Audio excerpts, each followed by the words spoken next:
हमने स्टार्ट कर दिया solid state and nuclear physics, जो कि हमारा बीएससी फाइनल ईयर का फिजिक्स सेकंड पेपर है। न्यूक्लियर फिजिक्स हम ऑलरेडी आपको पढ़ा चुके हैं। आज का जो हमारा टॉपिक होगा, मतलब अब हम जो पढ़ेंगे सॉलिड स्टेट के बारे में, कंप्लीट जानेंगे सॉलिड स्टेट आखिर होता क्या है। न्यूक्लियर फिजिक्स अगर नहीं देखा तो आई बटन में लिंक मिल रहा है, आप जाकर कंप्लीट वीडियो देख सकते हैं। न्यूक्लियर फिजिक्स का ऑलरेडी हमने कंप्लीट कर दिया है।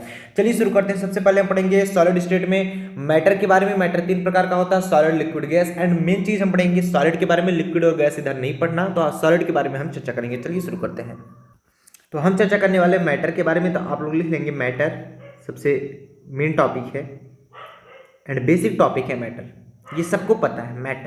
मैटर जो होता है तीन प्रकार का होता है, ये तीन प्रकार का होता है।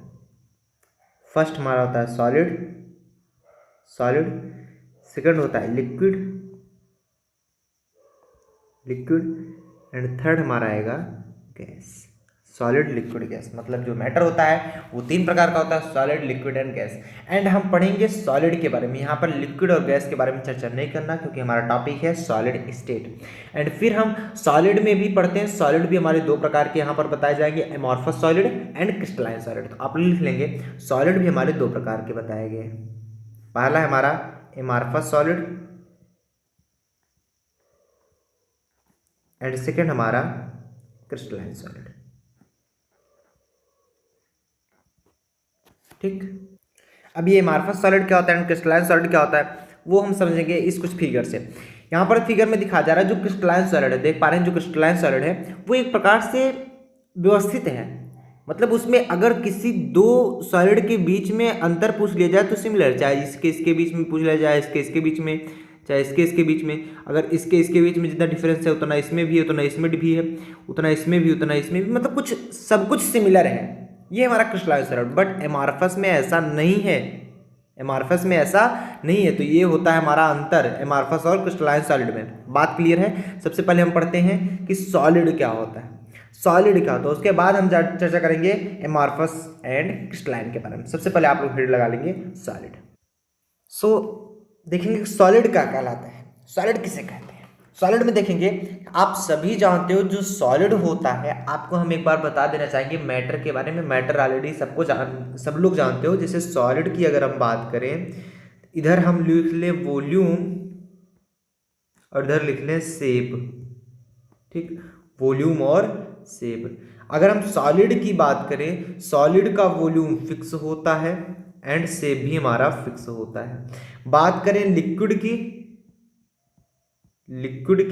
लिक्विड का वॉल्यूम फिक्स नहीं होता है ना, तो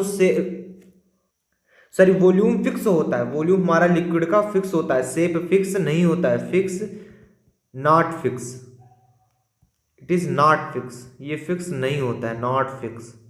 अगर हम यहीं पर बात कर लें गैस की ना तो ये फिक्स होता है ना ही ये फिक्स होता है। बात समझ में आई। तो यहां से तो आप 100% बता सकते हो सॉलिड किसे कहते हैं। ऐसा मैटर जिसका वॉल्यूम भी फिक्स हो और शेप भी फिक्स हो, नोन एज सॉलिड। क्लियर। तो लिखेंगे इसमें कि those matter which have finite shape and finite size. ऐसा मैटर जिसका शेप फाइनाइट हो, मतलब निश्चित हो, और साइज भी हमारी निश्चित हो, वॉल्यूम भी निश्चित हो। यहाँ पर फाइनाइट वॉल्यूम भी लिख सकते हैं, मतलब निश्चित होता है, वॉल्यूम भी हमारा निश्चित होता है, नोन एज सॉलिड, वो सॉलिड कहलाता है। एंड शेप और साइज में अंतर सब लोग जानते हैं। This solid have fixed intermolecular distance. इसके पास जो होता है इंटरमॉलिक्यूलर डिस्टेंस फिक्स रहता है। इंटरमॉलिक्यूलर डिस्टेंस किसे कहते हैं, जिसे आप हिंदी में बोलते हो अंतर आणविक बल। मतलब होता क्या है, जैसे मान लो कोई हम एक सॉलिड ले लेते हैं, suppose that we have a solid, हमारे पास एक सॉलिड है मान लेते हैं। अब इस सॉलिड के अंदर कुछ न कुछ हमारे छोटे छोटे पार्टिकल्स से ही मिलकर तो सॉलिड बना होता है। ये मान लो छोटे छोटे पार्टिकल्स हैं, ठीक। ये अब इस प्रकार इतने दूर तो नहीं होते, क्योंकि सॉलिड में सबसे नज़दीक ये पार्टिकल्स होते हैं, गैस में सबसे दूर होते हैं, लिक्विड में मीडियम में होते हैं। तो ये हमने मानक तौर पे इसे ऐसा बनाया, मानक तौर पे इसे ऐसा बनाया। तो जितने भी सॉलिड हैं एक दूसरे के बीच में, जितना डिस्टेंस इसमें है उतना ही डिस्टेंस उसमें भी है। मान लीजिए जितना डिस्टेंस इसमें है उतना ही डिस्टेंस इसमें और इसमें है, उतना ही डिस्टेंस इसमें और इसमें है। तो ये अंतर आणविक डिस्टेंस कहलाता है, इंटरमॉलिक्यूलर डिस्टेंस।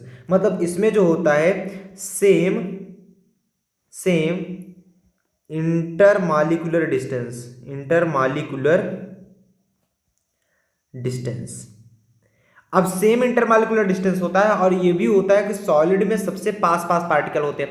जब सबसे पास पास पार्टिकल होंगे तो इसके पास क्या होगा, large intermolecular forces, intermolecular forces. क्योंकि अगर पार्टिकल जितने पास होंगे इंटरमॉलिक्यूलर फोर्स उतना ज्यादा होगा, मतलब डिस्टेंस जितना कम इंटरमॉलिक्यूलर फोर्स उतना ज्यादा। ये जो डिस्टेंस अगर जितना कम होगा, डिस्टेंस जितना कम होगा इंटरमॉलिक्यूलर फोर्स उतना ज्यादा लगेगा। ये इंटरमॉलिक्यूलर डिस्टेंस की चर्चा कर रहे हैं। लिक्विड में क्या होता है, वो डिस्टेंस थोड़ा सा बढ़ जाता है, इसलिए इंटरमॉलिक्यूलर फोर्सेस कम हो जाता है। गैस में वो इंटरमॉलिक्यूलर डिस्टेंस बहुत बढ़ जाता है, इसलिए इंटरमॉलिक्यूलर फोर्सेस बहुत घट जाता है। तो यहां पर समझेंगे कि this solid have fixed intermolecular distance, इसके पास जो इंटरमॉलिक्यूलर डिस्टेंस आप देख पा रहे हैं ये फिक्स होता है, एंड लार्ज इंटरमॉलिक्यूलर फोर्सेस, और इसके पास इंटरमॉलिक्यूलर फोर्सेस लार्ज होता है due to intermolecular distance very very very small, क्योंकि डिस्टेंस बहुत छोटा है। जब डिस्टेंस बहुत छोटा होता है तो फोर्स बहुत ज्यादा लगता है, क्योंकि बहुत पास पास होंगे वो particles. This solid convert into liquid at a constant temperature, ये कुछ कांस्टेंट टेम्परेचर पर लिक्विड में कन्वर्ट हो जाता है, नोन एज मेल्टिंग पॉइंट, जो कि हमारा मेल्टिंग पॉइंट के नाम से जाना जाता है। मतलब ऐसा टेम्परेचर जिसपे अगर कोई सॉलिड से लिक्विड बन रहा है तो वो हमारा टेम्परेचर मेल्टिंग पॉइंट के नाम से जाना जाएगा।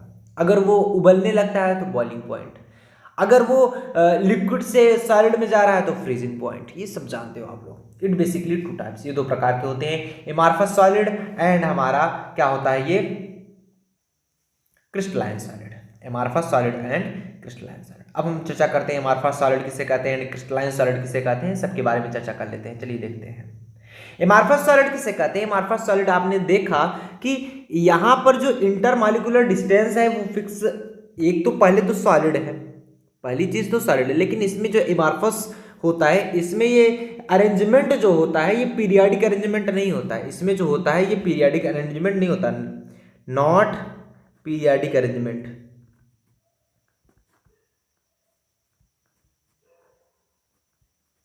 बट इसका अरेंजमेंट देख रहे हैं ना आप, इसका अरेंजमेंट ये हमारा पीरियाडिक अरेंजमेंट है, पीरियाडिक अरेंजमेंट।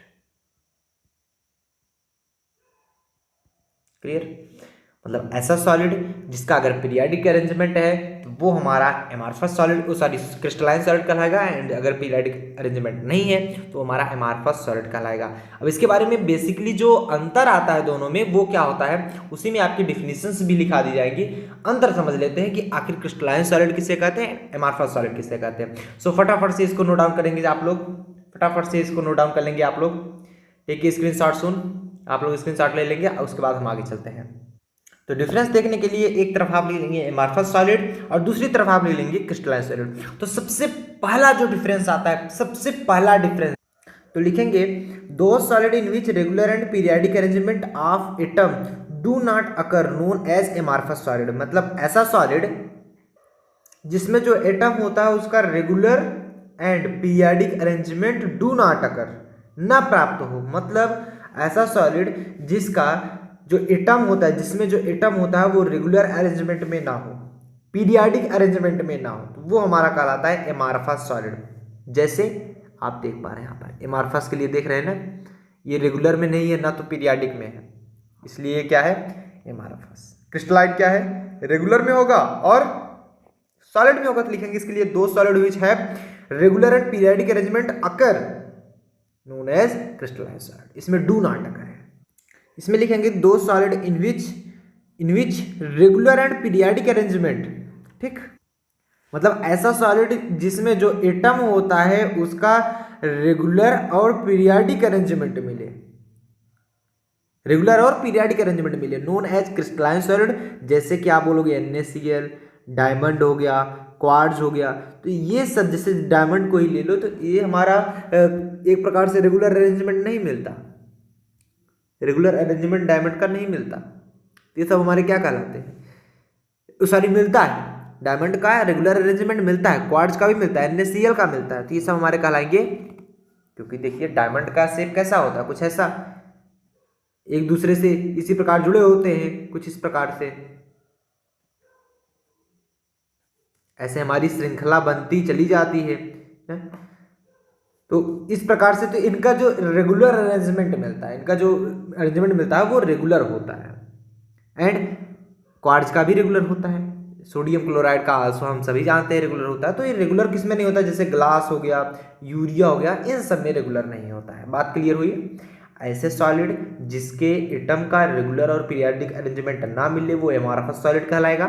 जिसमें रेगुलर और अरेंजमेंट, पीरियाडिक अरेंजमेंट मिले वो हमारा कहलाएगा क्रिस्टलाइन सॉलिड। क्लियर, आगे चलें। दूसरा पॉइंट ये लिखेंगे, दिस सॉलिड कंटेन, कौन सा सॉलिड, ये amorphous solid, this solid contain asymmetric structure through out there formation, मतलब इसमें एसिमेट्रिक स्ट्रक्चर पाया जाता है, जबकि क्रिस्टलाइन सॉलिड में सिमेट्रिक स्ट्रक्चर पाया जाता है। अब आपको हम दिखा देना चाहेंगे, ये देख सकते हैं आप, ये देख सकते हैं क्रिस्टलाइन सॉलिड में सिमेट्रिक स्ट्रक्चर है, मतलब जो ये स्ट्रक्चर बोला जाएगा ये सिमेट्रिक स्ट्रक्चर बोला जाएगा, symmetric structure. But amorphous solid में ये क्या है, एसिमेट्रिक, मतलब जिसमें रेगुलर अरेंजमेंट ना हो वो एसिमेट्रिक स्ट्रक्चर, एंड जो रेगुलर अरेंजमेंट हो उसमें सिमेट्रिक स्ट्रक्चर। तो क्रिस्टलाइन में सिमेट्रिक स्ट्रक्चर पाया जाता है और एमॉर्फस में एसिमेट्रिक स्ट्रक्चर पाया जाता है। तो इसमें बताएंगे these solid contain short range structure, hence short range intermolecular forces, मतलब जो एमॉर्फस सॉलिड होता है वो क्या करता है, शॉर्ट रेंज स्ट्रक्चर रखता है, शॉर्ट रेंज स्ट्रक्चर रखता है, इसलिए इसका जो इंटरमॉलिक्यूलर फोर्सेस होता है वो भी शॉर्ट होता है। अब इसको आप आगे समझा रहे हैं। जबकि ये जो क्रिस्टलाइन सॉलिड होता है ये लॉन्ग रेंज स्ट्रक्चर रखता है, इसलिए इसमें इंटरमॉलिक्यूलर फोर्सेस भी हमारा जो ही होता है। कैसे होता है इधर समझते हैं। इधर देखेंगे जो क्रिस्टलाइन सॉलिड है, क्रिस्टलाइन सॉलिड ये दूर दूर तक सिमिलर ही है, यहाँ भी सिमिलर, यहाँ भी सिमिलर, यहाँ भी, इसमें इंटरमॉलिक्यूलर डिस्टेंस लगभग जितने स्ट्रक्चर ये जिस प्रकार से बना रहा है टोटल आर सिमिलर। तो ये लॉन्ग रेंज है, इसका क्या है, लॉन्ग रेंज तक ये सेम है, लॉन्ग रेंज तक सेम है। बट अगर हम बात करें एमॉर्फस में, देख लो इसमें एक हमारा जो स्ट्रक्चर बन रहा है ये चीज हमारा सिमिलर यहाँ भी मिल रहा है, लेकिन क्या यही चीज सिमिलर यहाँ तक मिल रहा है, नहीं मिल रहा, यहाँ तक मिल रहा है पूरा सिमिलर, अलग अलग हो जा रहा है। मतलब शॉर्ट रेंज के लिए तो ये सेम है, शॉर्ट रेंज के लिए इसमें क्या है, शॉर्ट रेंज, मतलब इसमें शॉर्ट रेंज होता है, इसमें हमारा पूरा शॉर्ट रेंज है और इसमें हमारा क्रिस्टलाइन में लॉन्ग रेंज है। जब ये लॉन्ग रेंज होगा इसमें लॉन्ग इंटरमॉलिक्यूलर फोर्सेस भी यूज होगा, जब ये शॉर्ट रेंज होगा इसलिए इसमें शॉर्ट इंटरमॉलिक्यूलर फोर्सेस यूज होगा। नोट डाउन कर लीजिए। तो टेक ए स्क्रीनशॉट, आप लोग स्क्रीनशॉट ले लीजिए, हम लोग आगे चलते हैं। टेक ए स्क्रीनशॉट, फटाफट से नोट डाउन करिए, हम लोग आगे चलें। स्पेस लैटिस के बारे में चर्चा करें, यहां तक समझ में आ गया, क्लियर हुआ, चलिए आगे चलते हैं। तो आइए देखते हैं लैटिस स्पेस किसे कहते हैं, आखिर लैटिस स्पेस होता क्या है। सबसे पहले हेड डालेंगे लैटिस स्पेस, कई लोग इसे स्पेस लैटिस के नाम से भी जानते हैं, बात तो एक हुई ना, चाहे लैटिस स्पेस बोलो चाहे स्पेस लैटिस बोलो, कई लोग इसे स्पेस लैटिस के नाम से जानते हैं। चलिए देखते हैं लैटिस स्पेस आखिर कहते किसे हैं। तो देखेंगे इसमें कहा जा रहा है कि a periodic arrangement of atom in crystal is called lattice, मतलब ये कहा जा रहा है कि एक पीरियाडिक अरेंजमेंट, एटम का पीरियाडिक अरेंजमेंट ही, किसी भी क्रिस्टल में एटम का पीरियाडिक अरेंजमेंट ही हमारा लैटिस कहलाता है। जैसे ये हमारे एटम हो गई, ये हमारे एटम है, ये एटम है, ये एटम, तो ये किस प्रकार से है, एक प्रकार से ये सभी जितने भी एटम्स हैं सब के सब हमारे पीरियाडिक अरेंजमेंट में, किसमें है, पीरियाडिक अरेंजमेंट में, पीरियाडिक अरेंजमेंट। तो मतलब ये कहा जा रहा है किसी भी क्रिस्टल में जो एटम का पीरियाडिक अरेंजमेंट ही हमारा लैटिस कहलाता है। बात क्लियर है, बात क्लियर है कि किसी भी एटम का क्रिस्टल में पीरियाडिक अरेंजमेंट होना ही हमारा कहलाता है लैटिस। 10 10 लैटिस इज रेगुलर, इसलिए लैटिस क्या होता है हमारा रेगुलर होता है। Periodic arrangement of point in space that looks A net like structure, मतलब ये कहा जा रहा है अतः जो लैटिस होता है रेगुलर पीरियाडिक अरेंजमेंट होता है पॉइंट इन स्पेस, मतलब किसी भी स्पेस में जो पॉइंट का ये क्या कहलाता है, मतलब स्पेस में पॉइंट का रेगुलर अरेंजमेंट होता है ये लैटिस। सिंपल, कुछ नहीं करना, सिर्फ इतना समझना है जो लैटिस होता है वो किसी भी क्रिस्टल में एटम का रेगुलर अरेंजमेंट ही कहलाता है। किसी भी एटम का रेगुलर अरेंजमेंट या फिर पीरियाडिक अरेंजमेंट ही हमारा लैटिस कहलाता है। पीरियाडिक मतलब एक क्रम से, एटम का एक क्रम से जो अरेंजमेंट होता है वही हमारा लैटिस कहलाता है किसी भी क्रिस्टल में। बात क्लियर है? तभी तो आप क्रिस्टलाइन सॉलिड पढ़े थे। ये हमारा लैटिस स्पेस कहलाता है। और इसका जो स्ट्रक्चर होता है वो नेट लाइक स्ट्रक्चर होता है। देख पा रहे हैं ना, नेट की तरह ही देख रहे हो ना, नेट की तरह। नेट भी तो ऐसा होता है कुछ इसी प्रकार, तो नेट भी होता है ना, ये नेट भी तो इसी प्रकार होता है। ये देखो ऐसा ही तो होता है नेट। ये यहाँ पर एटम हो गए, यहाँ पर, यहाँ पर, यहाँ पर, यहाँ पर, यहाँ पर, ये सब एटम हो गए। इसका क्या हुआ, पीरियाडिक अरेंजमेंट ही तो कहला। तो ये नेट लाइक स्ट्रक्चर नहीं दिख रहा? बिल्कुल दिख रहा। तो ये हमारा कहलाता है लैटिस स्पेस। नोट डाउन कर लीजिए फटाफट से। नेक्स्ट हेडिंग डालेंगे प्रिमिटिव्स। प्रिमिटिव्स क्या होते हैं उसके बारे में चर्चा करते हैं। प्रिमिटिव्स क्या होता है समझेंगे। The shortest distance between two lattice point. Lattice point किसे कहते हैं उसके बारे में आप ऑलरेडी जानते हो, नहीं जानते तो फिर से हम आपको दिखाने की कोशिश करते हैं। जैसे ये ओवरऑल था हमारा लैटिस स्पेस, ये पूरा हमारा क्या कहलाता था, लैटिस स्पेस। टोटल हमारा क्या कहलाएगा, लैटिस स्पेस। बट ये जो पॉइंट है, जो एटम है, ये क्या कहलाता है, लैटिस पॉइंट। लैटिस पॉइंट, ये जो पॉइंट है ये भी हमारा लैटिस पॉइंट, ये पॉइंट है ये भी हमारा लैटिस पॉइंट कहलाएगा, लैटिस पॉइंट। ठीक, तो ये सब लैटिस पॉइंट है। तो आप यहां पर समझ के आ रहे हो प्रिमिटिव से किसे कहते हैं, दो लैटिस पॉइंट के बीच की जो मिनिमम डिस्टेंस होती है वही हमारी क्या कहलाएगी, लैटिस डिस्टेंस।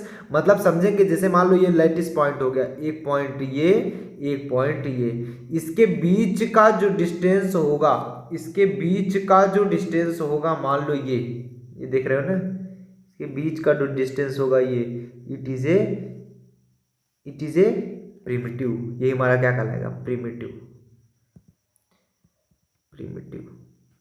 बात क्लियर हो रही है। जैसे अगर हम इसको y डायरेक्शन मान लें, suppose that it is a y direction, और इसको हम मान लें क्या, x डायरेक्शन, और इसको मान लें हम z डायरेक्शन। देख पा रहे हैं ना, ये x हो गया, ये z हो गया, ये हमारा y हो गया। इसको हम रिप्रेजेंट कर देते हैं, जैसे मान लीजिए आप कुछ भी लिख सकते हो, x डायरेक्शन के जो इसके और इसके बीच का जो डिस्टेंस है उसे हम मान लेते हैं a है। ठीक, और इसके और इसके बीच का जो डिस्टेंस है y एक्सिस पर, इसको मान लेते हैं b है। और एक नेक्स्ट पॉइंट मान लेते हैं, इसके और इसके बीच का जो डिस्टेंस है z एक्सिस पे, इसको मान लेते हैं हम c। तो ये a b और c क्या हुआ, हमारा प्रिमिटिव हुआ। a b और c हमारा क्या हुआ, प्रिमिटिव हुआ। बात क्लियर हो रही है, समझ में आ रहा है, 100% क्लियर हुआ। जैसे x एक्सिस पे इस दो के बीच की दूरी क्या है, a है, इन दोनों के बीच की दूरी b है, इन दोनों के बीच की दूरी c है। तो ये हमारे a b c क्या हुए, प्रिमिटिव्स हुए। और जो इनके बीच का एंगल होता है अल्फा बीटा और गामा, अल्फा बीटा और गामा, ये हम आगे चर्चा करेंगे। अल्फा बीटा और गामा के बारे में हम लोग आगे चर्चा करेंगे, अल्फा क्या होता है, बीटा क्या होता है, गामा क्या होता है। बट अभी समझिएगा प्रिमिटिव्स क्या होते हैं। मतलब ये जो बीच का जो डिस्टेंस दिख रहा है ये प्रिमिटिव कहलाएगा, ये बीच का जो डिस्टेंस दिख रहा है ये प्रिमिटिव कहलाएगा, इसका डिस्टेंस ये प्रिमिटिव कहलाएगा। बात क्लियर हुई ना, आपको समझ में बात आ गई। चलिए, इसी के बारे में हम बता रहे थे, इसी के बारे में हम चर्चा कर रहे थे। क्लियर, ये हुआ हमारा प्रिमिटिव। इसे हम डिनोट करते हैं, ये तो कहा जा रहा है the shortest distance between two lattice point along X Y Z direction, X direction, Y direction and Z direction के अलोंग। आगे कहा जा रहा है direction are known as primitives, it denoted by vector A, vector B, vector C, फिर vector denoted as direction. Vector यहाँ पर direction denote करता है। जनरली आप ए बी सी से ही डिनोट करते हो, जो वेक्टर लगाएगा वो डायरेक्शन डिनोट कर रहा है। जैसे मान लो यहाँ पर जो ए दिख रहा है ये वेक्टर ए लिखा गया है। बुकों में आपको जो ए लिखा जाता है वो बोल्ड ए लिख दिया जाता है, वो बोल्ड ए लिख दिया जाता है, वो वेक्टर होता है। ये वेक्टर ये डायरेक्शन दिखा रहा है, वेक्टर भी डायरेक्शन दिखा रहा है। ये एक्स एक्सिस मान लो, ये वाई एक्सिस मान लो, ये हमारा जेड एक्सिस मान लो। तो जो ए हुआ, ये बी हुआ और ये सी हुआ, इट इज़ ए प्रिमिटिव। यही हमारा प्रिमिटिव कहलाएगा। यहाँ पर दिखाया जा रहा है ये ए, ठीक, ये हमारा प्रिमिटिव कहलाएगा। बात क्लियर हुई, समझ में आया? मतलब इसके और इसके बीच की जो मिनिमम डिस्टेंस होगी, मतलब ये हमारा प्रिमिटिव कहलाएगा। इसके और इसके बीच की, यहाँ पर भी एक एटम होगा, यहाँ पर भी एक एटम होगा, इसके बीच की जो मिनिमम डिस्टेंस होगी ये हमारा कहलाएगा प्रिमिटिव। इसके और इसके बीच का जो मिनिमम डिस्टेंस होगा ये हमारा प्रिमिटिव कहलाएगा। ओवरऑल उम्मीद करते हैं आपको समझ में आ गया होगा, प्रिमिटिव से रिलेटेड कोई भी प्रॉब्लम ना होगी। अब आगे यहाँ पर एक नोट पॉइंट कहा जा रहा है कि इन प्लेन लैटिस में प्रिमिटिव्स हैव टू वेक्टर।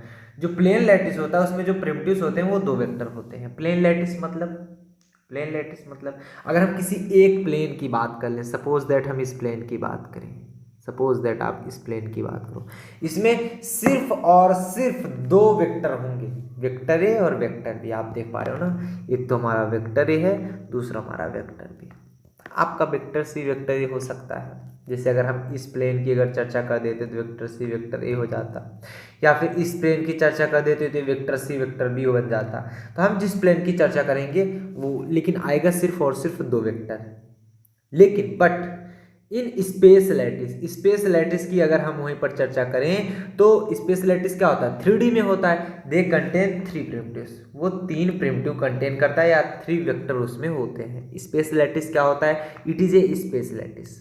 ये यूनिट सेल के नाम से भी जाना जाता है, तभी हम आगे चर्चा करेंगे यूनिट सेल के बारे में। ये एक प्रकार का स्पेस लैटिस हुआ, पूरा का पूरा बॉक्स, मतलब पूरा का पूरा बॉक्स अगर हम बात करें, इसमें पूरा कितना है, एक वेक्टर, दो वेक्टर, तीन वेक्टर। उसमें 3 वेक्टर पाए जाते हैं या फिर 3 प्रिमिटिव्स होते हैं उसमें। अंडरस्टैंड, क्लियर हुआ? अब हम चलते हैं ट्रांसलेशनल वेक्टर की तरफ। आइए बात करते हैं ट्रांसलेशनल वेक्टर की। आखिर ये ट्रांसलेशनल वेक्टर क्या होता है तो समझिएगा, पहले आप थोड़ा सा पॉइंट समझिएगा फिगर में, आफ्टर इट आपको समझ में आएगा। फिगर क्या कर रहा है, थोड़ा ध्यान से देखिएगा फिगर को। ये रहा, जैसे मान लो हम यहाँ पर डायरेक्शन ले लेते हैं, हम बात कर रहे थे प्रिमिटिव की। प्रिमिटिव क्या होता है, किसी भी दो पॉइंट के बीच की दूरी। जैसे मान लो ये हमारा प्रिमिटिव कहलाएगा, ये हमारा क्या होगा, प्रिमिटिव होगा कि नहीं होगा, ये बीच की दूरी जो होगी हमारी प्रिमिटिव कहलाएगी। इसको मान लो एक्स डायरेक्शन में है, इसको हमने मान लिया किस डायरेक्शन में है, एलॉन्ग एक्स एक्सिस। हमने मान लिया it is along x axis. और अगर हम मानना चाहें, सपोज दैट y को भी हम इसी प्लेन में एक मान लेते हैं, ये दो पॉइंट के बीच की दूरी ही कहलाएगा। हम y प्लेन यहां पर मान रहे हैं, थोड़ा ध्यान से समझिएगा, it is a y plane, ठीक, दो पॉइंट के बीच की दूरी, इसको हम मान लेते हैं y एक्सिस। क्लियर? अब एक को हम z मान लेते हैं, आप z भी मान लीजिएगा, ये देखिएगा, मान लीजिए आप z मान लेते हैं, दो पॉइंट के बीच की दूरी, ये मान लो z एक्सिस हो गया, z एक्सिस, ठीक। तो ये तो था हमारा प्रिमिटिव, ये था हमारा प्रिमिटिव। इसको हम a बोलते थे, x को a बोलते थे, इसको b बोलते थे, इसको c बोलते थे। जैसे a b और c, यही होता था, इतना तो हम लोग जानते थे, a b और c।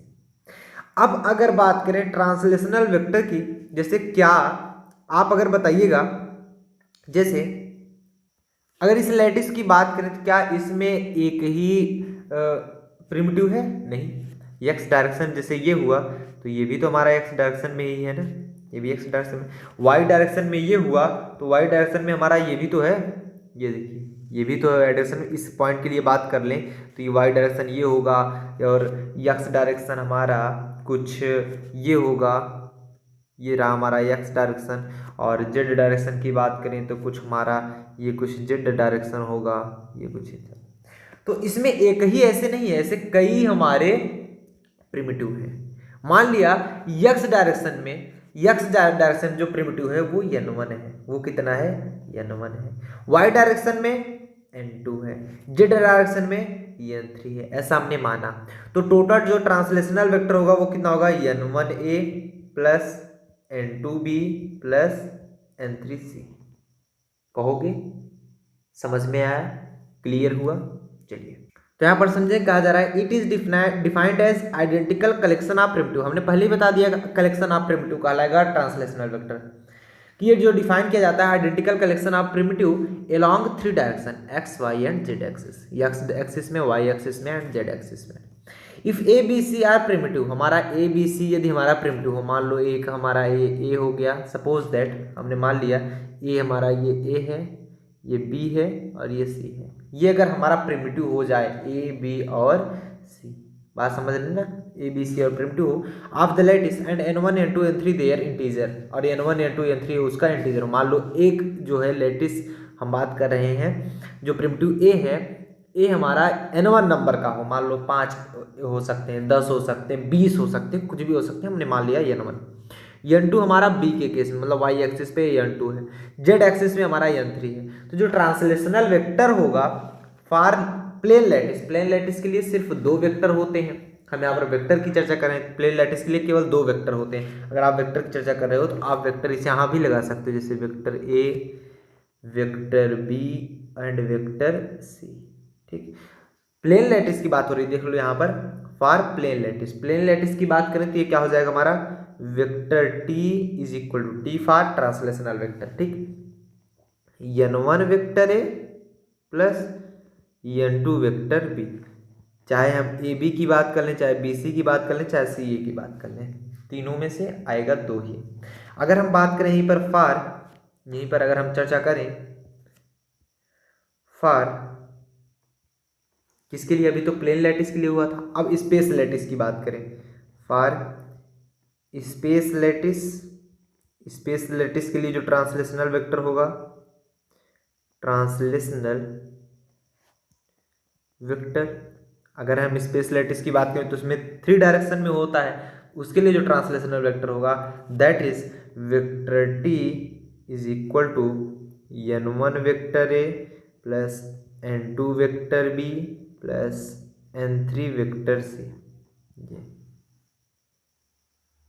बात क्लियर हुई, समझ में आया, नोट डाउन कर लीजिए फटाफट से। चलिए अब हम बात कर लेते हैं यूनिट सेल के बारे में। तो आप लोग हेडिंग डालेंगे यूनिट सेल, आखिर यूनिट सेल क्या होता है इसके बारे में समझ लेते हैं। जैसे मान लीजिए ये क्रिस्टल हमें मिला है, इट इज ए स्ट्रक्चर, कोई एक स्ट्रक्चर है जो कि हमारा क्रिस्टल है। ठीक, इस क्रिस्टल में अगर हम किसी एक सेल की बात करेंगे, देख रहे हैं इसमें कई सेल हैं, वैसे देख पा रहे हैं इसमें कई सेल हैं, आप देख लीजिए, जैसे एक सेल ये हो गया हमारा, कुछ एक सेल ये हो गया, एक सेल ये हो गया हमारा, तो ऐसे ऐसे कई सेल इसमें हैं, ये देखिए एक सेल ये हो गया हमारा। तो ये 3D सेल में ऐसे कई सेल इसमें बने हुए हैं। अगर हम किसी एक सेल की बात करें, सपोज दैट हम किसी भी एक सेल की बात कर लें, जैसे कि आप देख पा रहे हैं कुछ इस प्रकार से, ये एक प्रकार का एक सेल हो जाएगा हमारा, ये देखिएगा,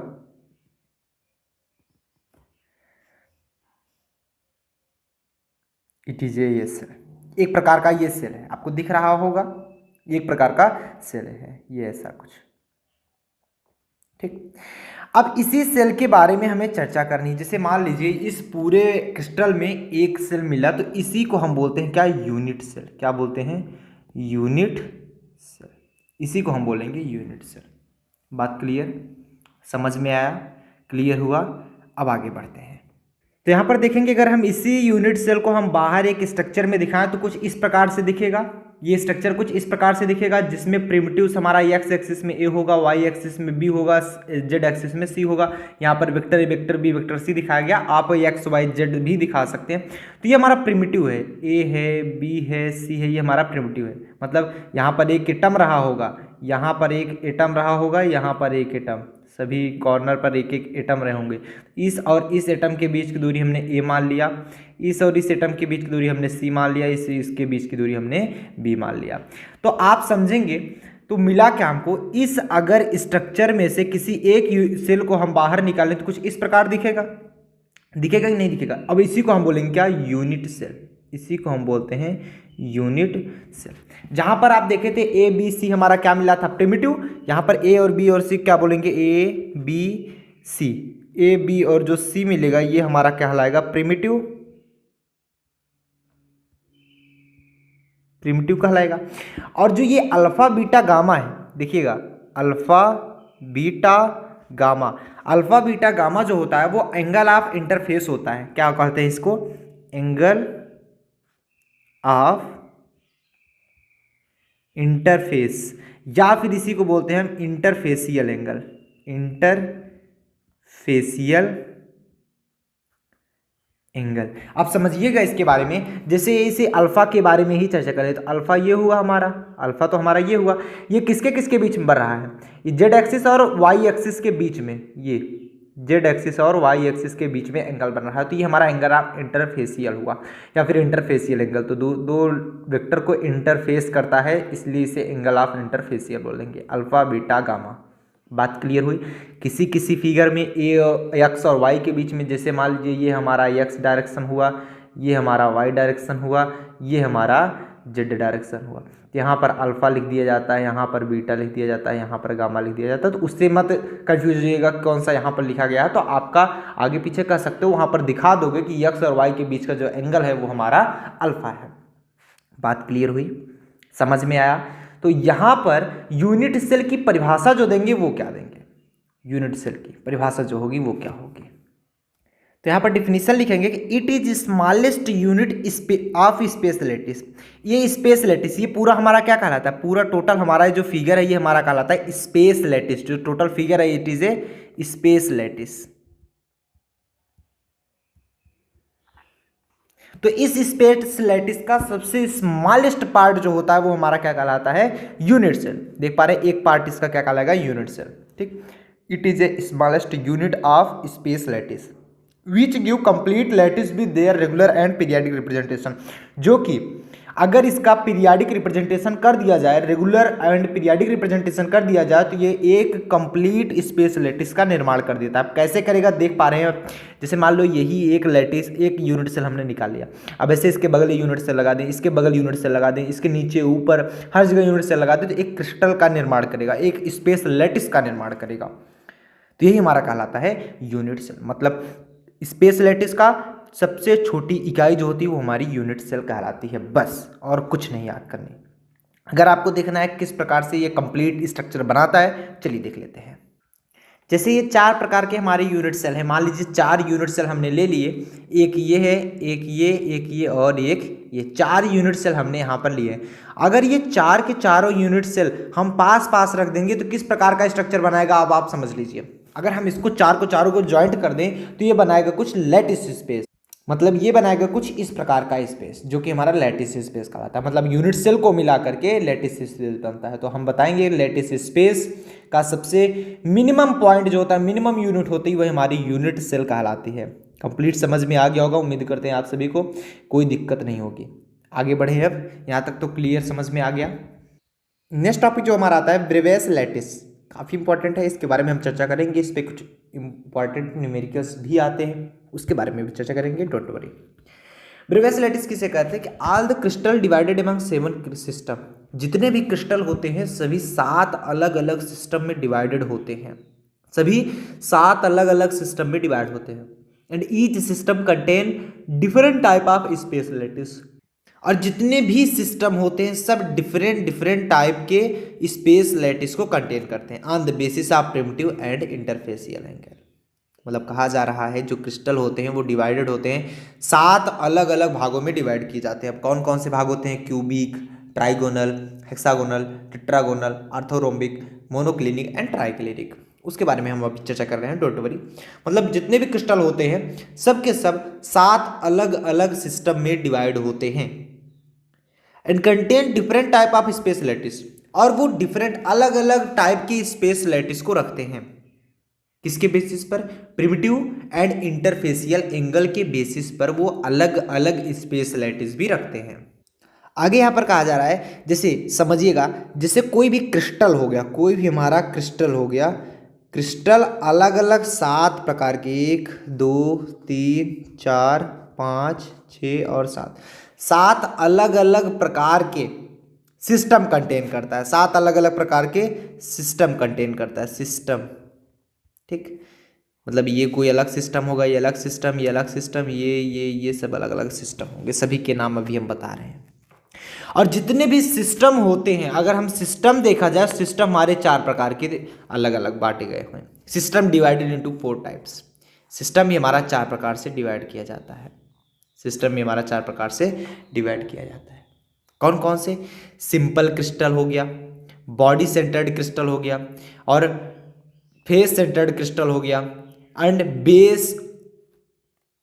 बात समझ में आई? मतलब जो क्रिस्टल हो गया 7 अलग अलग प्रकार से डिवाइड होता है, cubic, trigonal, hexagonal, tetragonal, orthorhombic, monoclinic and triclinic. अब किसी एक की अगर चर्चा कर लें तो क्यूबिक जरूरी नहीं है कि चारों प्रकार के क्यूबिक होंगे, नहीं, 3 प्रकार के क्यूबिक होते हैं। ट्राइगोनल हो सकता है 2 प्रकार का, 1 प्रकार, कितने प्रकार का होता है वो भी हम अभी चर्चा करेंगे, डोंट वरी। इसमें से एक होता है जो चारों प्रकार का होता है, लेकिन आप समझिएगा जो सिस्टम होते हैं वो 4 अलग अलग प्रकार से डिवाइड किए जाते हैं। अब किसमें कौन सा आता है वो बात की है अलग अलग। मतलब जो सिस्टम होता है वो 4 प्रकार से डिवाइड होता है, simple crystal system, body centred crystal system, face centred crystal system and base centred crystal system. ठीक, ये 4 प्रकार से डिवाइड हो जाता है। और इस स्पेस को 4 अलग अलग प्रकार के स्पेस लैटिस में डिवाइड होता है, जिसे हम ब्रेवैस लैटिस के नाम से जानते हैं। बात क्लियर हुई? समझ में आया? चलिए आगे चर्चा करते हैं। मतलब जो क्रिस्टल्स होते हैं वो 7 अलग अलग प्रकार से किन भागों में बांटे गए हैं। अब हम चलते हैं टेबल की तरफ। टेबल आप लोग फटाफट से ध्यान देंगे, एक बार स्क्रीनशॉट ले लीजिए, टेबल का स्क्रीनशॉट ले लीजिए। अब हम समझाने की कोशिश करते हैं आप लोगों को, बहुत ध्यान समझिएगा, बहुत सिंपल है, टेबल समझ में आ जाएगा। आपको कहा क्या गया, जितने भी क्रिस्टल सिस्टम होते हैं सब 7 प्रकार से डिवाइड होते हैं। तो आपने एक प्रकार से लिखना है सीरियल नंबर, हमने सीरियल नंबर लिख लिया 1 to 7। एंड फिर कितने क्रिस्टल सिस्टम होते हैं, क्यूबिक, टेट्रागोनल, हेक्सागोनल और ये रोम्बोहेड्रल। देखिएगा रोम्बोहेड्रल का 2 नाम होता है, रोम्बोहेड्रल का 2 नाम होता है, रोम्बोहेड्रल बोले या फिर किसी बुक में ट्राइगोनल भी लिखा रहता है, तो आप लिखना चाहे तो यहाँ पर लिख सकते हैं ट्राइगोनल, ट्राइगोनल। ठीक, चाहे रोम्बोहेड्रल बोले चाहे ट्राइगोनल बोले, बात एक ही है, बहुत ध्यान से समझिएगा, सेम बात है, कोई भी अंतर नहीं है इसमें। ठीक, एंड फिर हम बात करें नेक्स्ट आर्थोरोम्बिक, मोनोक्लिनिक एंड ट्राइक्लिनिक के बारे में। तो ये 7 प्रकार से हो गए, क्लियर? ये 7 प्रकार के हमारे होते हैं। अब यहां पर ध्यान से समझिएगा, अब एक सिस्टम जो होता है 4 प्रकार के लैटिस में डिवाइड होता है। आपको यही तो लिखा गया कि जो एक सिस्टम होता है, जैसे एक सिस्टम 4 अलग अलग लैटिस में डिवाइड होता है, जैसे simple crystal lattice, body centred crystal lattice, face centred and base centred, 4 अलग अलग लैटिस में डिवाइड होता है। तो आप लिख लेंगे ब्रेवैस स्पेस लैटिस। जो क्यूबिक होता है वो 3 प्रकार में डिवाइड होता है। कौन कौन से? क्यूबिक बॉडी सेंटर्ड और क्यूबिक फेस सेंटर्ड, और एक तो हमारा प्रिमिटिव जो लिखा गया वो नॉर्मल है, प्रिमिटिव जो लिखा गया वो नॉर्मल है। ठीक, जैसे मान लीजिए प्रिमिटिव जो जहां पर लिखा गया वहां पर समझ लीजिए सिंपल क्यूबिक क्रिस्टल, जिसे आप SCC बोलते हो। तो ये 3 प्रकार से डिवाइड होता है, एक तो सिंपल, फिर body centred and face centred. देख पा रहे हैं ना, बॉडी सेंटर्ड है, फेस सेंटर्ड है एंड ये सिंपल हो गया। 3 प्रकार से ये डिवाइड होता है। टेट्रागोनल की बात करें, टेट्रागोनल एक तो सिंपल है, जहां पर प्रिमिटिव लिखा जाए वहां पर सिंपल की बात की जाएगी। सिंपल मतलब फिर उसके 8 कार्नर पे एक एटम होंगे, हम उसके बारे में आगे चर्चा कर रहे हैं, डोंट वरी। बस अभी इतना समझिए कि टेट्रागोनल जहां पर प्रिमिटिव लिखा गया मतलब वहां पर सिंपल की बात की जा रही है। टेट्रागोनल सिंपल और टेट्रागोनल बॉडी सेंटर्ड यहां पर होते हैं। हेक्सागोनल में कोई प्रकार नहीं होता, सिर्फ एक प्रकार होता है हेक्सागोनल में। हेक्सागोनल में कोई प्रकार नहीं होता, अलग अलग कोई प्रकार नहीं होते। रोम्बोहेड्रल की बात करें या फिर ट्राइगोनल की बात करें, उसमें भी कोई 2, 3, 4 प्रकार नहीं होते, उसमें भी सिर्फ एक प्रकार के होते हैं, उसमें भी सिर्फ हमारे एक ही प्रकार के होते हैं। बात आई यहां पर आर्थोरोम्बिक की। आर्थोरोम्बिक जो होता है वो 4 प्रकार का होता है। कौन कौन सा? Orthorhombic simple, orthorhombic body centred, orthorhombic face centred and orthorhombic end centred. End centred बोले या फिर इसी को बोलते हैं बेस सेंटर्ड, याद कर लेना।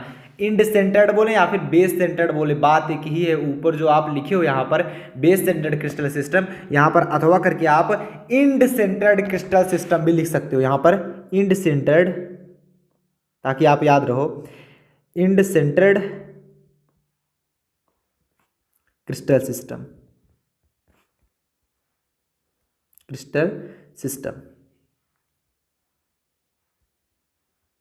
ठीक, चाहे हम बेस सेंटर्ड बोले चाहे इंड सेंटर्ड बोले, बात एक ही है।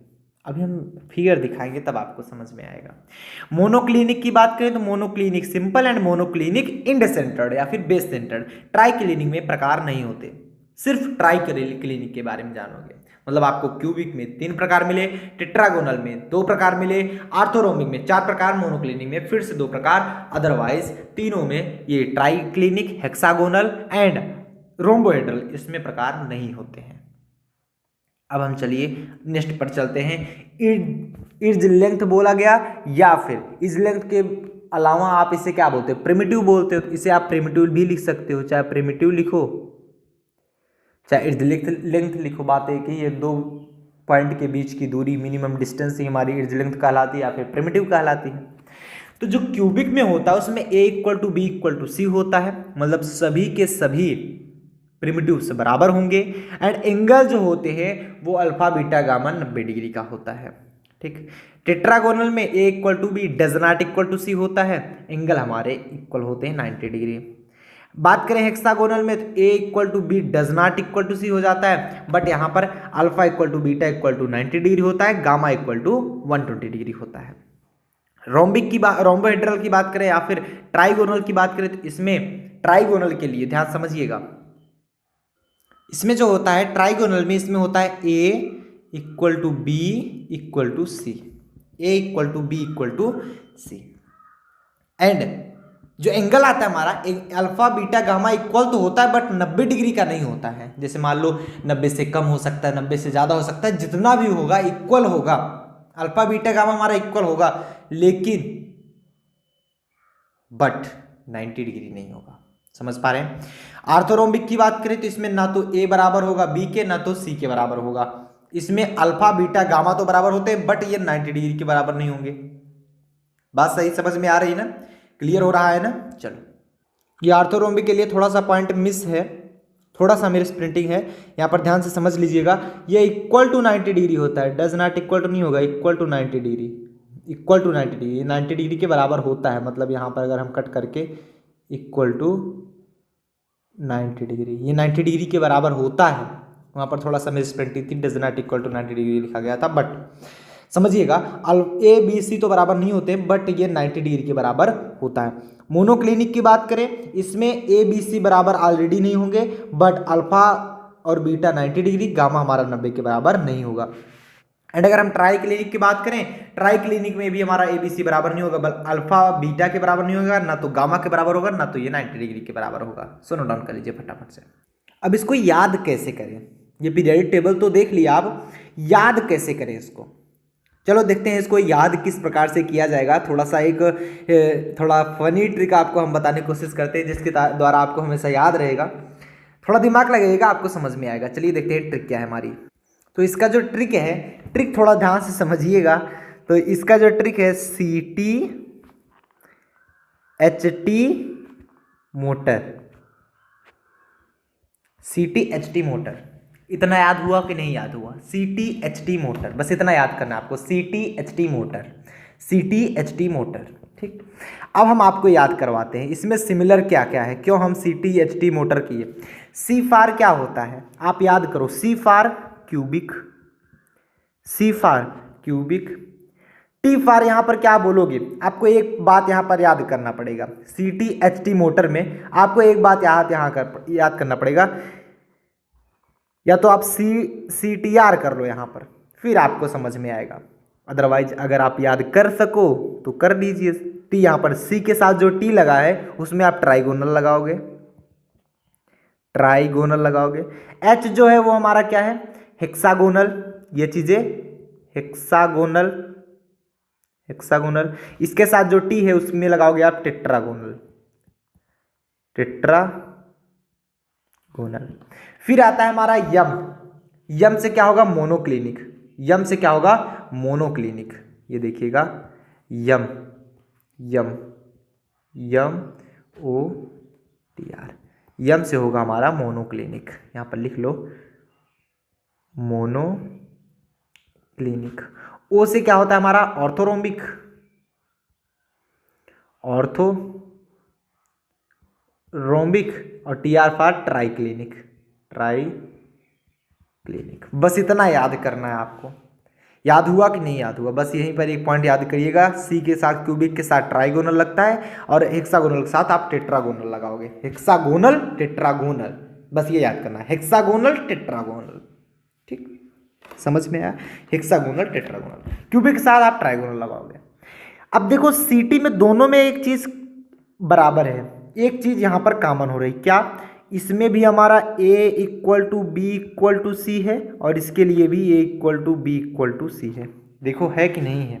देखो इसके लिए भी हमारा a equal to B equal to C होता है, ट्राइगोनल के लिए भी। समझ में आया? a equal to B equal to C होता है। h के में क्या कॉमन है? हेक्सागोनल में, हेक्सागोनल में देखो क्या होता है, a equal to B does not equal to C होता है। यही हमारा टेट्रागोनल में भी होता है, a equal to B does not equal to सी।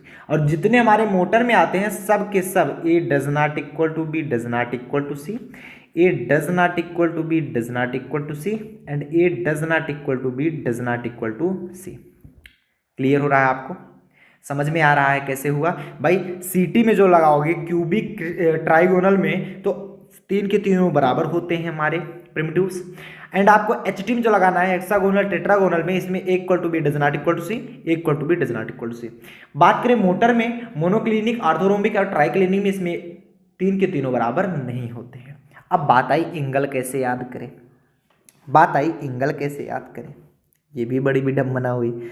इसको भी थोड़ा सा ट्रिक द्वारा आप लोग याद कर लेंगे, थोड़ा सा दिमाग में बैठाने लायक है। इसको a equal to B equal to C तो आपको याद हो गया होगा, एंगल थोड़ा सा आप लोग दिमाग में बैठा लीजिएगा। क्यूबिक में आप सभी जानते हो, क्यूबिक में क्या होता है, अल्फा जो होता है बीटा के बराबर होता है, यही हमारा गामा के बराबर होता है, ये हमारा 90 डिग्री होता है, ये क्यूबिक में होता है। ट्राइगोनल में, ट्राइगोनल में सब कुछ तो होता है, ध्यान से समझिएगा। ट्राइगोनल में आप देख पा रहे हो, ये ट्राइगोनल, ट्राइगोनल में भी हमारा है alpha equal to beta equal to 90 degree, है कि नहीं है? तो सीटी में हमारा ए बी सी भी बराबर होता है और अल्फा बीटा गामा भी हमारा बराबर होता है। इसके लिए भी alpha equal to beta equal to gamma equal to 90 degree. ये हुआ हमारा क्यूबिक और ट्राइगोनल के लिए। अब बात करते हैं हेक्सागोनल और टेट्रागोनल की। हेक्सागोनल ये रहा हमारा, इसमें alpha beta equal to 90 degree है, गामा 120 डिग्री, और टेट्रागोनल में हमारा अल्फा बीटा गामा हमारा सभी 90 डिग्री के बराबर हो रहे हैं। ठीक, क्लियर है? तो यहाँ पर भी आप लगाइएगा, इसमें भी आपके alpha equal to beta equal to gamma equal to 90 degree, but इसमें alpha equal to beta equal to 90 degree and gamma equal to 120 degree हो जाता है, 120 डिग्री। बस इतना समझना है आपको, इतना तो याद हुआ ना, इतना याद हुआ। अब बात करते हैं मोटर में। मोनोक्लिनिक में क्या होता है, सेम जैसे इसमें पहले होता था एचटी में, वैसे इसमें भी होता है। क्या? मोनो यम में भी alpha equal to beta equal to 90 degree, यहाँ पर गामा 120 है, यहाँ पर गामा फिक्स नहीं होता, gamma does not equal to 90 degree.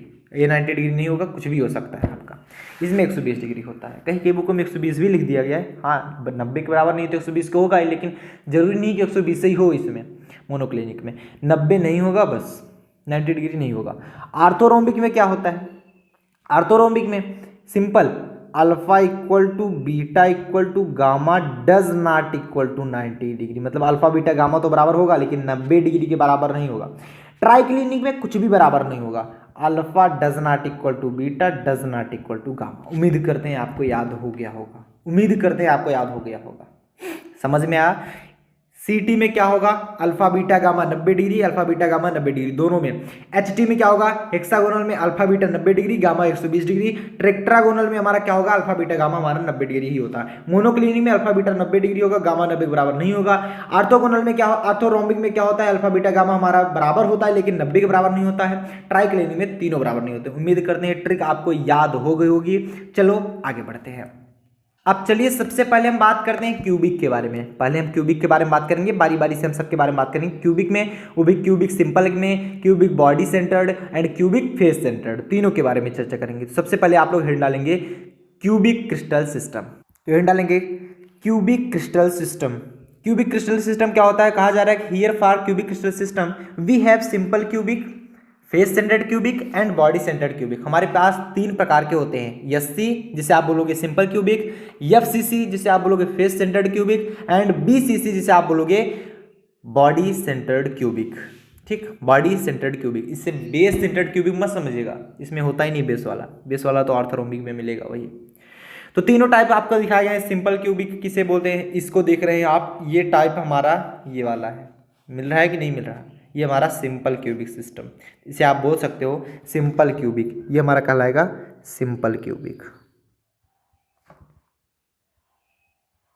ये हमारा बॉडी सेंटर्ड। बॉडी सेंटर्ड मतलब पूरा आप एक फेज बनाओगे। सबसे पहले आप बनाओगे फेज, मतलब क्यूब बनाओगे जिसमें ए बी सी हमारे इक्वल होते हैं।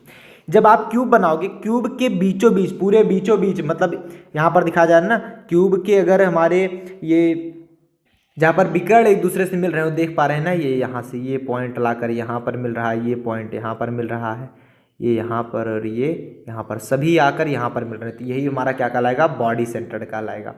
एंड फेस सेंटर्ड किससे कहेंगे, इसे हम बोलेंगे बॉडी सेंटर्ड। क्या बोलेंगे, body centred. Body centred. Face centred इसे बोलेंगे फेस सेंटर्ड। फेस सेंटर्ड इसे बोलेंगे फेस सेंटर्ड। इसे क्यों बोलेंगे, एक फेज ये हमारा देख लो, ये एक फेज हमारा ये है, इस फेज का सेंटर यहाँ पर है, इस फेज का सेंटर यहाँ पर, इसका यहाँ पर, इसका यहाँ पर, सामने वाले का फेज, जैसे ये वाला अगर हम फेज देखें, इसका सेंटर यहाँ पर और पीछे वाले का फेज सेंटर हमारा यहाँ पर मिलेगा। तो सबके सब सेंटर पर मिलाए जा रहे हैं कि नहीं मिलाए जा रहे हैं, इसलिए हम इसे बोलेंगे face centred. Face centred. And cubic crystal system किसे बोलते हैं, आप सभी को पता है, ऐसा क्रिस्टल सिस्टम जिसमें A equal to B equal to C हो, मतलब प्रिमिटिव्स बराबर हो। अब देख भी पा रहे हैं प्रिमिटिव्स यहाँ पर बराबर होंगे, मतलब जितना लंबा होगा उतना चौड़ा होगा उतना ही ऊंचा भी होगा। जैसे आप स्क्वायर ले लो, स्क्वायर हमारा होता है क्यूब, इसलिए इसे बोलते हैं क्यूबिक क्रिस्टल सिस्टम। क्यूबाइड क्या होता है, जैसे आपका रूम हो गया, कई रूम होते हैं जो स्क्वायर में होते हैं, और लगभग जितने भी रूम होते हैं लगभग क्यूबाइड में होते हैं, लंबे ज़्यादा होते हैं चौड़े कम होते हैं, क्यूबाइड। तो यहाँ पर क्या बताओगे, A equal to B equal to C, and जो एक्सिस एंगल होता है इसका, या फिर इंटरफेसियल एंगल होता है, alpha equal to beta equal to gamma equal to 90 degree होता है। सबको पता है क्यूबिक क्रिस्टल सिस्टम के लिए, नोट डाउन कर लीजिए फटाफट से। अगर आप एक बार देखना चाहें पूरा फिगर, तो पूरा फिगर हम आपको दिखा देते हैं, लास्ट में तो पूरा बताएंगे ही, बट पहले भी अगर देखना चाहो तो पहले भी हम आपको एक फिगर दिखा दे रहे हैं। जैसे आप इसमें देख पा रहे हो सिंपल क्यूबिक, क्यूबिक की बात करें तो ये simple cubic, face centred cubic and body centred cubic, ये तीन प्रकार के, और तीनों का स्ट्रक्चर भी आपको इस प्रकार दिखाया गया है। डिटेलिंग में आपको हमने पहले भी दिखा दिया किस प्रकार से होते हैं। टेट्रागोनल की बात करें, टेट्रागोनल किस प्रकार के होते हैं, दो प्रकार के होते हैं टेट्रागोनल। एक तो सिंपल टेट्रागोनल, ऐसे स्ट्रक्चर जिसके 8 के 8 एटम हमारे कॉर्नर पर हों, 8 के 8 एटम हमारे किस पर हों, कॉर्नर पर हों। देख पा रहे हैं ये 8 को 8 एटम हमारे किस पे है, कॉर्नर पर है, तो ये हमारा क्या कहलाएगा, टेट्रागोनल। 8 के 8 एटम हमारा कॉर्नर पर है, ठीक। उसके पश्चात बॉडी सेंटर्ड में देख रहे हैं, हमारा 8 तो कॉर्नर पर होता है, एक हमारा किस पे होता है, मिड पॉइंट पे होता है। हम यहाँ पर देखिए लिखवा नहीं रहे हैं आपको, मतलब पॉइंट आपको हम समझा दे रहे हैं। यहाँ पर आप ऐसे लिखोगे कि ऐसा सिस्टम जिसमें आपके 8 एटम जो होते हैं वो कॉर्नर पे होते हैं, और एक एटम जो होता है वो हमारा सेंटर पर होता है, एक एटम हमारा सेंटर पर होता है। तो ये तो सब आप लोग लिख लोगे, एक एटम हमारा सेंटर पर होता है, बॉडी सेंटर हो गया। फेस सेंटर क्या होता है, 8 के 8 एटम हमारे कॉर्नर पर होते हैं, और जो 6 एटम होता है वो, क्योंकि फेज जो होता है 6 फेज होते हैं, और जो 6 एक्स्ट्रा एटम होते हैं वो उसके फेज के सेंटर पर होते हैं। बस यही सब लिखना है, और क्या लिखना है। बात करें हेक्सागोनल की, हेक्सागोनल में आप एक ही टाइप देखते हो जो कि ऑलरेडी आपको यहाँ पर दिखाया जा रहा है, हेक्सागोनल हो गया, ठीक। इसी प्रकार आपको ऑर्थोरोम्बिक की बात करें तो ऑर्थोरोम्बिक में आप 4 प्रकार के देखोगे, कौन कौन से, सिंपल, बॉडी सेंटर मतलब 8 के 8 तो हमारे कॉर्नर पर होंगे ही एटम, मतलब टोटल इसमें 8 एटम होंगे, इसमें 8 एक 9 एटम होंगे। इसमें बेस सेंटर्ड में कितने होंगे, या फिर इंड सेंटर्ड जिसे बोलते हो, 8 कॉर्नर पर होंगे, 2 हमारे बेस पर होंगे, एक तो ऊपर और एक हमारा नीचे, किनारे जितने भी फेज है उस पर नहीं होते हैं सेंटर, इसलिए इसे बेस सेंटर्ड बोलते हैं। और इस पे कितना टोटल एटम हो गए हमारे 10। फेस सेंटर्ड ऑर्थोरोम्बिक में बोले मतलब इसमें हमारे 8 कॉर्नर पर होते हैं और 6 हमारे फेस पर होते हैं, तो इसमें टोटल हमारे हो गए 14। टोटल हमारे हो गए कितने, 14। और फिर हम बात करें रोम्बोहेड्रल की, रोम्बोहेड्रल में एक ही होता है, तो जो कि हमारा ऑलरेडी दिखाया जा रहा है, अभी हम डिटेली में बात करेंगे। सिंपल मोनोक्लिनिक की बात करें, मोनोक्लिनिक में भी 2 प्रकार के होते हैं, एक सिंपल मोनोक्लिनिक जो कि आपको दिखाया जा रहा है, बेस सेंटर्ड मोनोक्लिनिक जो कि आपको बेस सेंटर्ड मोनोक्लिनिक आपको दिखाया जाएगा, एक अपर एक लोअर पे, ये बेस सेंटर्ड हो गया। एंड ट्राई क्लिनिक हमारा अकेला बचा रह जाता। तो ये आपका कुछ फिगर है, इसको आप लोग फटाफट से नोट डाउन कर लेंगे। अब हम दूसरे टॉपिक के बारे में चर्चा करेंगे जो कि हमारा होने वाला है नेक्स्ट टॉपिक। तो टेट्रागोनल के बारे में बात कर लेते हैं। दूसरा हमारा आता है टेट्रागोनल क्रिस्टल सिस्टम। इसमें दो प्रकार के होते हैं, हमने पहले पढ़ा। एक तो हमारा सिंपल टेट्राहेड्रल, दूसरा हमारा होता है बॉडी सेंटर्ड टेट्रागोनल। तो टेट्रागोनल में आप देखेंगे एक तो हमारा सिंपल होता है। सिंपल में आपके टोटल जो एटम होते हैं, टोटल एटम वो 8 होते हैं और 8 कार्नर पर होते हैं, 8 कार्नर पर होते हैं। बट जो बॉडी सेंटर्ड होता है उसमें टोटल एटम जो होते हैं, टोटल एटम 9 होते हैं। 8 तो कॉर्नर पर दिख रहे हैं, एक हमारा बॉडी के बीच में, मतलब उस टेट्रागोनल शेप के जस्ट बीचों बीच हमारा मिलता है। इसके लिए क्या होता है, A = B होता है but does not equal to C, मतलब A B के बराबर होता है। जैसे मान लो इसको A अगर हम मान लें, इसको B मान लें, तो A और B के बराबर है, लेकिन C हमारा बराबर नहीं है। बट हमारा C जो है वो बराबर नहीं होता, ये इट इज ए C। देख पा रहे हैं ना, अंतर है दोनों में। A B बराबर है बट C बराबर नहीं है। यही केस इसमें भी होता है। क्लियर, समझ में आया? टेट्रागोनल क्रिस्टल सिस्टम समझ में आया? आगे चलें। एक तो हमारा होता है सिंपल, दूसरा होता है हमारा बॉडी। बात कर लेते हैं हेक्सागोनल क्रिस्टल सिस्टम की, जो कि हमारा तीसरा प्रकार है। इसमें सिर्फ और सिर्फ एक ही प्रकार होता है, जो कि हमारा हेक्सागोनल ही होता है। इसमें कोई body centred, face centred, other कोई भी नहीं होता है, सिर्फ और सिर्फ हेक्सागोनल होता है। इसके लिए क्या होता है, A = B does not equal to C होता है, आपको हमने पहले बता दिया। एंड अल्फा बीटा हमारा 90 डिग्री बराबर होता है, बट गामा जो होता है वो 120 डिग्री के बराबर होता है। नोट डाउन कर लीजिए, alpha beta 90 degree and gamma = 120 degree. और इसमें जो टोटल नंबर ऑफ एटम होता है, टोटल नंबर ऑफ एटम कितने होते हैं आप देख लीजिए। ये total 14, total number of atom जो होते हैं इसमें 14 होते हैं। ये रहा हमारा hexagonal crystal system. Note down करिए फटाफट से, टेक ए स्क्रीनशॉट लीजिए। हम नेक्स्ट चर्चा करते हैं। बात करते हैं ट्राइगोनल क्रिस्टल सिस्टम की। ट्राइगोनल क्रिस्टल सिस्टम का आपका स्ट्रक्चर दिख रहा है, इसमें भी एक ही प्रकार होते हैं। इसमें भी आपका A B C बराबर है, मतलब जो A दिख रहा है, B दिख रहा है और C दिख रहा है, सब के सब बराबर हैं। और यहाँ पर देख रहे हैं कोई भी 90 डिग्री का नहीं दिख रहा। क्या ये 90 डिग्री है? नॉट, ये 90 डिग्री नहीं। क्या ये 90 डिग्री? क्या ये 90 डिग्री? 90 डिग्री नहीं है। 90 डिग्री बनता था तो कुछ ऐसा बनता था 90 डिग्री। ये तीन के तीनों 90 डिग्री नहीं है। यहीं पर देखिए बताया जा रहा है कि अल्फा = बीटा = गामा, मतलब तीन के तीनों जो हमारे एंगल हैं वो बराबर तो हैं। ये हमारा इसके बराबर, ये हमारा इसके बराबर, तीन के तीनों एक दूसरे के बराबर है। बट चाहे इसकी बात करें चाहे इसकी बात करें, किसी कोई सा भी ले लो, बट 90 डिग्री नहीं है, 90 डिग्री नहीं है। और इसमें आप देख रहे हो A B C भी बराबर है, हमारा A B C भी बराबर है, मतलब ये लाइन A, ये लाइन B, ये लाइन C, तीनों एक दूसरे से बराबर हैं। तीन के तीनों एक दूसरे से बराबर हैं। ये इसके बराबर, ये इसके बराबर, ये इसके बराबर। ठीक, तो एंगल तो बराबर होते हैं और A B C भी बराबर होते हैं, जिसे आप बोलते हो प्रिमिटिव। लेकिन 90 डिग्री का एंगल नहीं होता, बस इतना अंतर होता है। इसमें टोटल नंबर ऑफ एटम कितना होता है? टोटल नंबर ऑफ एटम कितना होगा? 448, और 8 के 8 कॉर्नर पर होते हैं। नोट डाउन कर लीजिएगा। आइए बात करते हैं ऑर्थोरोम्बिक क्रिस्टल सिस्टम की। ऑर्थोरोम्बिक क्रिस्टल सिस्टम क्या होता है? ऐसे क्रिस्टल सिस्टम जिसमें ना तो A B C, मतलब कोई भी प्रिमिटिव्स आपस में बराबर नहीं होते। आपको यहाँ पर दिखाया जा रहा है A does not equal to B does not equal to C, and alpha beta gamma जो होता है वो 90 डिग्री का होता है। ये होता है हमारा orthorhombic crystal system. Orthorhombic crystal system याद हुआ? जो ऑर्थोरोम्बिक क्रिस्टल सिस्टम होता है, ये हमारा जो दिख रहा है ये सिंपल है, ये सिंपल ऑर्थोगोनिक क्रिस्टल सिस्टम है। ये हमारा बॉडी सेंटर्ड है, body centred orthorhombic crystal system. और ये हमारा कहलाता है बेस सेंटर्ड या फिर इंड सेंटर्ड, चाहे जो बोलो आप, बेस सेंटर्ड।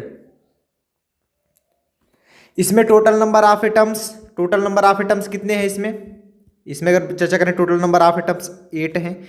इसमें टोटल नंबर ऑफ एटम्स 9 है। इसमें टोटल नंबर ऑफ एटम्स 8 तो कॉर्नर पे होगा, 2 एक ऊपर एक नीचे, 10 है। और इसमें जो टोटल नंबर ऑफ एटम्स हैं, पहले तो सभी हमारे कॉर्नर पर हो गए और 6 के 6 वो फेस पर हो गए, तो कितने हो जाए?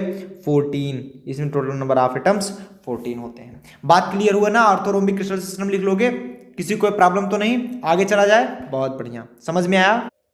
बात करें अगर हम मोनोक्लिनिक क्रिस्टल सिस्टम की। मोनोक्लिनिक क्रिस्टल सिस्टम भी दो प्रकार के होते हैं। सबसे सिंपल आप समझिएगा, एक तो हमारा सिंपल क्रिस्टल सिस्टम होता है, सिंपल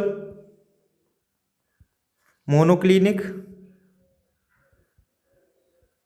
दूसरा हमारा होता है बेस सेंटर्ड मोनोक्लिनिक, दूसरा हमारा है बेस सेंटर्ड मोनोक्लिनिक। तो ये सिंपल मोनोक्लिनिक हुआ, ये बेस सेंटर्ड मोनोक्लिनिक हुआ।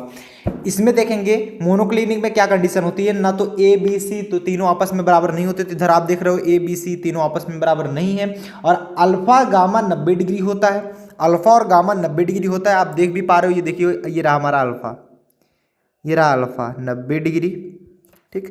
और गामा की बात करें तो ये रहा हमारा गामा, ये भी हमारा 90 डिग्री। बट बीटा जो होता है does not equal to 90 degree, ये हमारा बीटा रहा, beta does not equal to 90 degree. Alpha gamma 90 degree और बीटा हमारा 90 डिग्री नहीं होता है।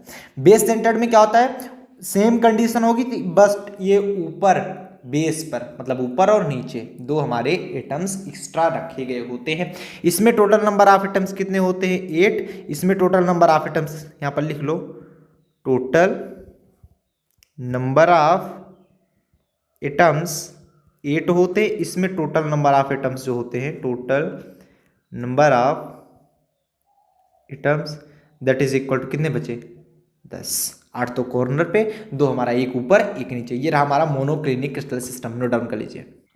बात करेंगे हम ट्राई क्लिनिक क्रिस्टल सिस्टम की। ये सिर्फ एक प्रकार का होता है, इसमें कोई भी ना तो बॉडी सेंटर्ड होता है, ना तो बेस सेंटर्ड होता है, ना तो फेस सेंटर्ड होता है, कुछ भी नहीं होता, सिर्फ और सिर्फ simple try clinic crystal system होता है, सिर्फ और सिर्फ simple try clinic crystal system होता है। इसमें क्या कंडीशन है, ए बी सी तीनों आपस में बराबर नहीं होते, आप ऑलरेडी देख पा रहे हो, और अल्फा बीटा गामा तीनों ना तो बराबर होते ना ही 90 डिग्री के होते हैं। यहाँ पर देख लो, ना तो अल्फा बराबर है बीटा के, ना बीटा बराबर है गामा के, और तीन के तीनों 90 डिग्री भी नहीं होते। उसमें क्या होता था, अल्फा बीटा 90 डिग्री का होता था मोनोक्लिनिक में, गामा 90 डिग्री का नहीं होता था। बट ये तीन के तीनों आपस में बराबर भी नहीं होते और 90 डिग्री के भी नहीं होते। ये रहा हमारा कंडीशन ट्राई क्लिनिक का।